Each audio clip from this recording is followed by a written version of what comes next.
Hello everyone, welcome to the world of inspirations. मैं आज फिर से परमेश्वर का वचन से आप सबके लिए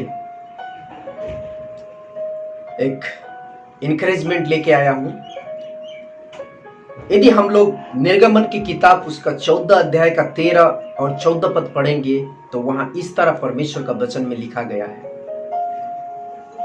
मूसा ने लोगों से कहा, डरो मत, खड़े खड़े वह उद्धार का काम देखो जो यहोवा आज तुम्हारे लिए करेगा, क्योंकि जिन मिस्रियों को तुम आज देखते हो उनको फिर कभी ना देखोगे। यहोवा आप ही तुम्हारे लिए लड़ेगा, इसीलिए चुपचाप रहो। मेरे दोस्तों, एक समय था हमारे जीवन में भी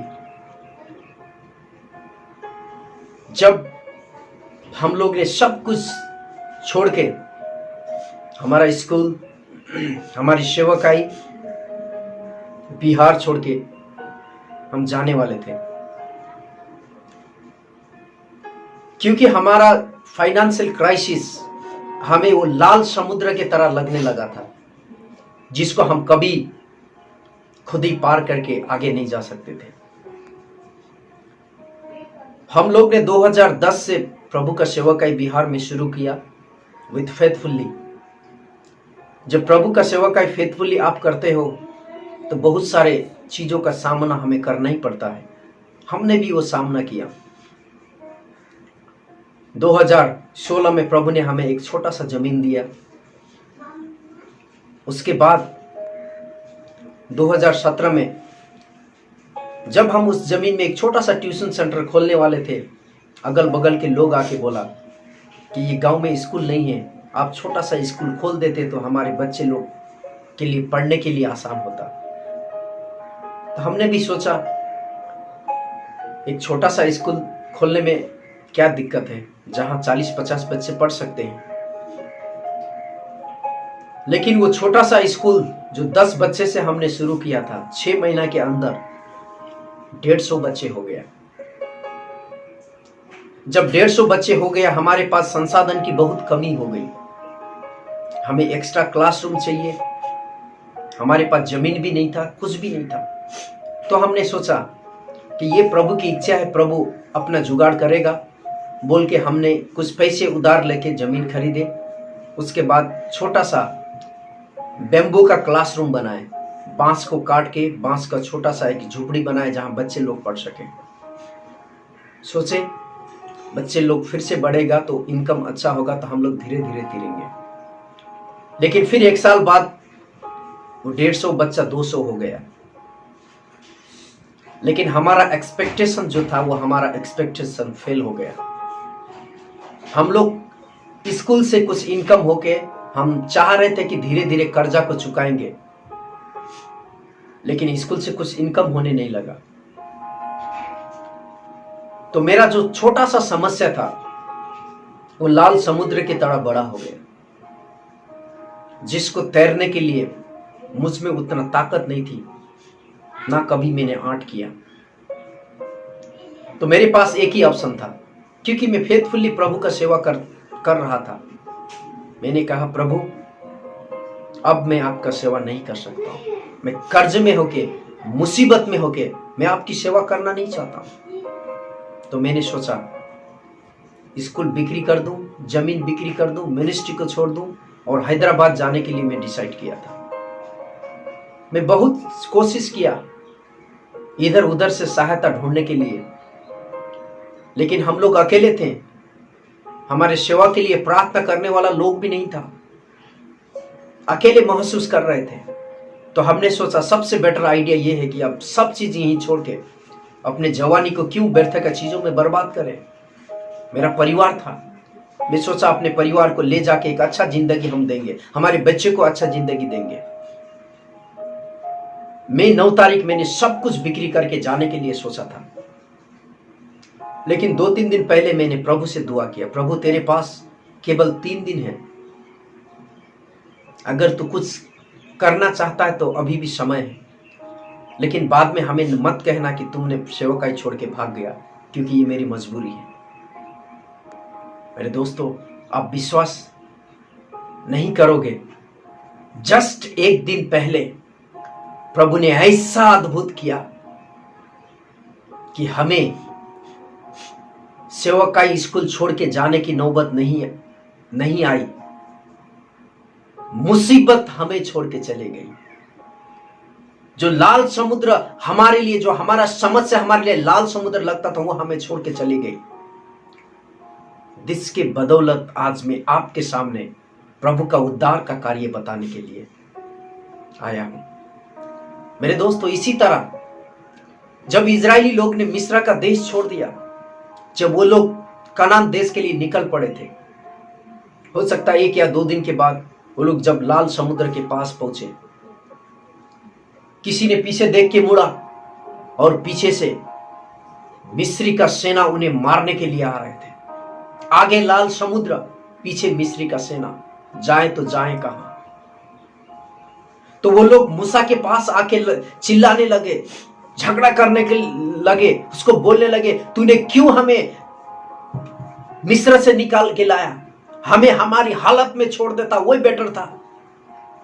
क्या मिस्र में कब्रिस्तान नहीं था? तूने हमें इस मरुभूमि में लाया मरने के लिए।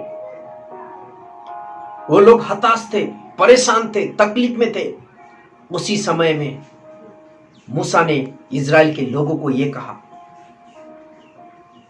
डरो मत, खड़े खड़े वह उद्धार का काम को देखो जो यहोवा आज तुम्हारे लिए करेगा, क्योंकि जिन मिस्रियों को आज तुम देखते हो उनको फिर कभी ना देखोगे। मेरे दोस्तों, यहां इजराइल लोगों की समस्या लाल समुद्र नहीं था। इजरायली लोगों का समस्या मिस्र के सैनिक नहीं थे। इजरायली लोगों का समस्या था तो उनका डर और उनका विश्वास। डर ने उन सबको खा दिया था।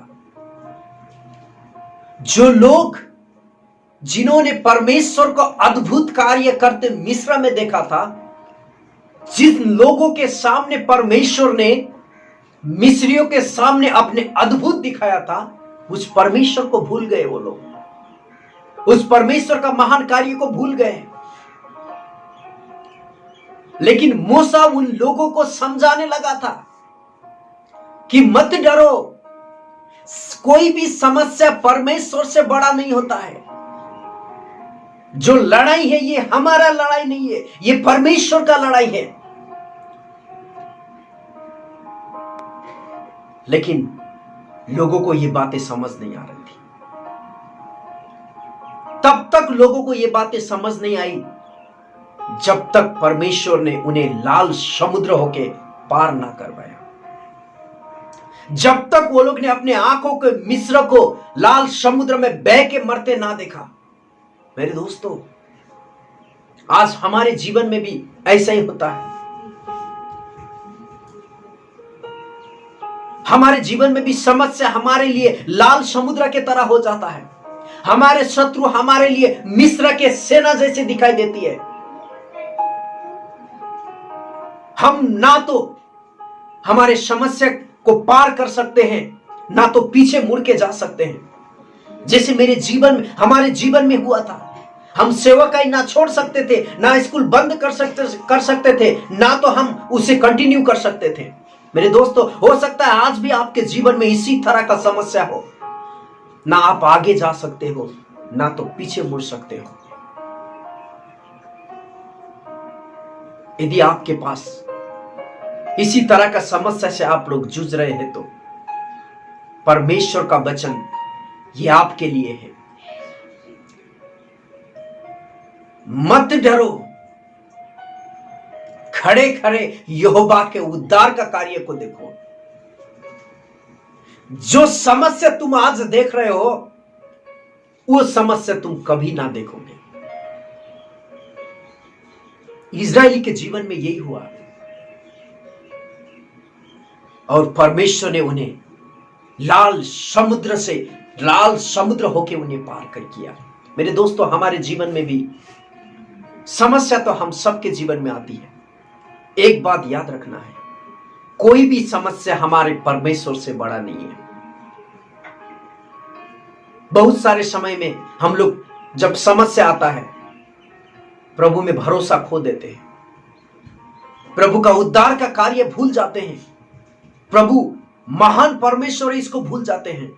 इजरायली लोगों का वास्तविक प्रॉब्लम्स लाल समुद्र नहीं था, इजराइल का मिस्र का सेना नहीं था, वो लोग का समस्या था डर और अविश्वास। आज वही हमारे जीवन में भी है। हम लोग जो समस्या हमारे बीच में है वो समस्या बड़ा नहीं है, सबसे बड़ा है तो हमारे अंदर का डर और हमारे अंदर का अविश्वास। हम लोग हमारा समस्या अपने तरह हैंडल करना चाहते हैं, हमारे समस्या को खुद ही समाधान हम करना चाहते हैं, हमारे समस्या के लिए खुद ही समाधान ढूंढना चाहते हैं। जब हमें नहीं मिलता है तो हम निराश हो जाते हैं। मेरे भाइयों बहनों, आज आपके जीवन में कौन सा समस्या जो आपको लाल समुद्र लग रही है? आज आपके जीवन में कौन सा समस्या है जो आपको मिस्र की सेना जैसा दिखाई दे रही है? परमेश्वर आपको कहता है मत डरो, खड़े खड़े होके परमेश्वर का उद्धार का कार्य देखो। जो समस्या आज हमें आपको लाल समुद्र दिखाई दे रही है, जो समस्या आज आपको हमें मिस्र की सेना दिखाई दे रही है, उसको हम कल से नहीं देखने वाले हैं, उसको हम कल से हमारे जीवन में नहीं देख पाएंगे, क्योंकि परमेश्वर हमें उस समस्या का हल परमेश्वर निकालने जा रहा है। मेरे दोस्तों, आपकी सारी समस्या परमेश्वर जानता है। प्रभु का वचन कहता है, क्या एक दूध पिलाने वाली मां अपने बच्चे को भूल सकती है? हां, वो तो भूल भी सकती है, लेकिन मैं तेरा परमेश्वर तुझे कभी ना भूलूंगा, कभी ना त्यागूंगा। वो परमेश्वर हमें कभी ना भूलेगा, कभी ना त्यागेगा। लेकिन प्रॉब्लम है, हम लोग जब समस्या आती है विश्वास को खो देते हैं, घबरा जाते हैं, और जब समस्या आती है अपना समस्या हम खुद ही समाधान करना चाहते हैं। लेकिन प्रभु का वचन क्या बोलता है? प्रभु का वचन बोलता है 14 में यदि हम पढ़ेंगे, यहां मूसा कहता है, यहोवा आप ही तुम्हारे लिए लड़ेगा, इसीलिए तुम चुपचाप रहो। मेरे दोस्तों, जो समस्या आज आपके जीवन में है, जो लड़ाई आज आपके जीवन में, वो लड़ाई आप नहीं, परमेश्वर आपके लिए लड़ेगा। आप और मुझे एक चीज करने की जरूरत है, हमें चुपचाप परमेश्वर के वचन में, उसका वादा में विश्वास करके परमेश्वर को लड़ाई लड़ते हुए देखने की जरूरत है। विजय परमेश्वर आज हमें देने वाला है।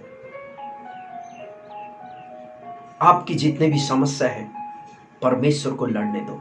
लड़ाई आपकी नहीं, परमेश्वर की है।